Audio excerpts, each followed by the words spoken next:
Wow, aappii kana egaa har'a walitti deebinee jirra. Har'a immoo aappii biraa viidiyoo ilaaluudhaan qarshii isiniif kaffalu isiniif qabadhee dhufeen jira. Maarree chaanaalii kana saabskiraayib, laayik, sheer gochuu hin dagatinaa. Yoomiyyuu na hordofaan jedhaa. Aappii kana akkamittiin akka buufatamuu fi akkamitti akka inni hojjetamu akkamittiin akka dabarfamu isinitti nan agarsiisa. Amma dhumaatti na hordofaan jedhaa. Chaanaaliiwwan kanaaf warri haaraa taatan ammas saabskiraayib gochuu hin dagatinaa. Warri maatii keenya taataniirtan immoo nu hordofuun viidiyoo guyyaa guyyaadhaan gaddisnu nu hordofuun hin dagatinaa jecha gara viidiyoo deemna. Aappii kana akkamitti isinii akka isin saayinii aappii gootanii fi akkamitti akka buufattanii liinkiin isaa koomentii kootti buuni koomentii jalqabaarra waan jiruufi koomentii sanatti buutanii liinkii sanatti buutanii jechuudha. Gara daawunooldiitti isin keessaa daawunooldeettu erga daawunooldi gootanii kiroomii keessan jira instaayil godhattanii edda open gootanii gara kanaa isin fidaa jechuudha. Edda kana gara kanaa isin fidee booddee xiyya ishee kana jirtu guutuudhaanii riidaa agrii sayidutti buutanii loogin wiz googil sayidutti buutu. Kanaan booda edda loogin wiz googil sayidutti buutanii takka isinii dhaabbataa jechuudha. Safaraa isaanii aappii gootanii fi $2 isin badhaasaa. Kun jechuudha. Tole egaa aappichi kana fakkaata. Aappii kana viidiyoo ilaaluu qofaadhaan qarshii irraa argattu jechuudha. Fakkeenyaaf kun viidiyoon ilaalaa jiru kana wanti asitti na lakkaa deemaa jiru sararratti ishee kana guutaa deemu amma ishee kana guutaa deemutti wanti ta'uu hin danda'u baafachuu hin danda'u. Fakkeenya viidiyoo tokko darbee ilaala.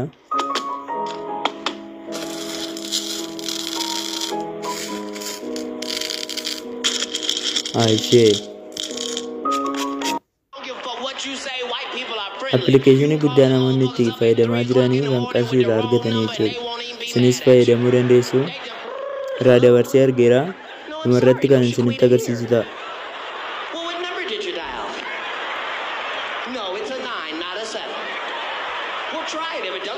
Piroofaayilii kana jirtu tokkodhaanii gara kanaa tokkodhaanii gara mallattoo isa gubbanaa kanatti buutu jechuudha. Kunoo gaayis miiliyoonni $3 $10,000 $10 koonii 100 $20 koonii 200 $50 koonii 500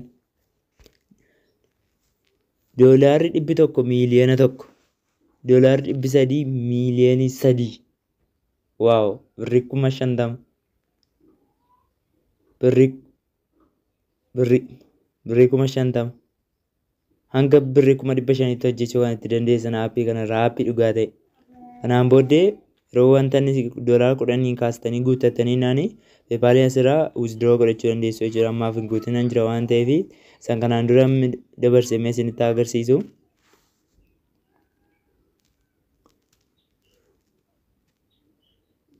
Egaa akkuma kanatti deelii cheekiin kana gootanii guyyaatti riwaardii keessan fudhachaa deemuu dandeessu. Akkuma kana invaayitiidha minii geemsidha geemii kan biraa taphattanii argachuu dandeessu. Bakka geemii wanta salphaa ta'e garuu qarshii dhugaa ta'e kan kaffaludha. Yoomiyyuu akkuma isiniin jedhee geemiin wanta isinitti agarsiisu geemii qarshii dhugaa irratti hundaa'edha. So kanaafi maatiiwwan chaanaalii koorri hin taane amma saabskiraayib gochuun amma saabskiraayib gochuun hordofaan jira. Laayik sheer gochuun dagatinaa. Yoomiyyuu geemii dhugaa isinii kaffaluudhaan kan qarshii irraa argattan qofa yoo ta'e irraan kan hafe isinitti agarsiisu isiniin jedheera. Eegaa kun pileenaan jira nama 100,000 laayikii godhedha. Geemichaa jechuudha kun wanti isaa jira asirra. Geemii kanan taphattu. Geemiin kun waan biraas hin gaafatatu hin ta'ini. Aappii makanatuun buusin achirratti taphattanii qarshii sana koonii sana walitti funaannattanii argachuu dandeessu jechuudha.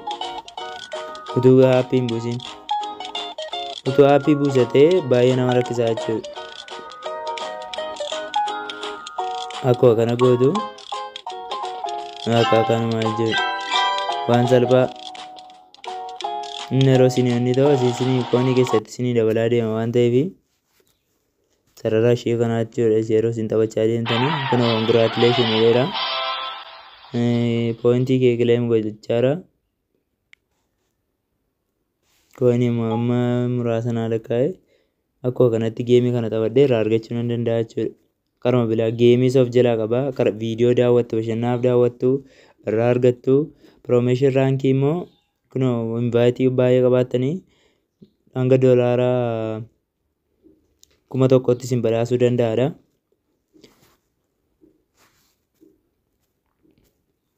Barnooti keenya irraa mee kanuma naga'u mee viidiyoo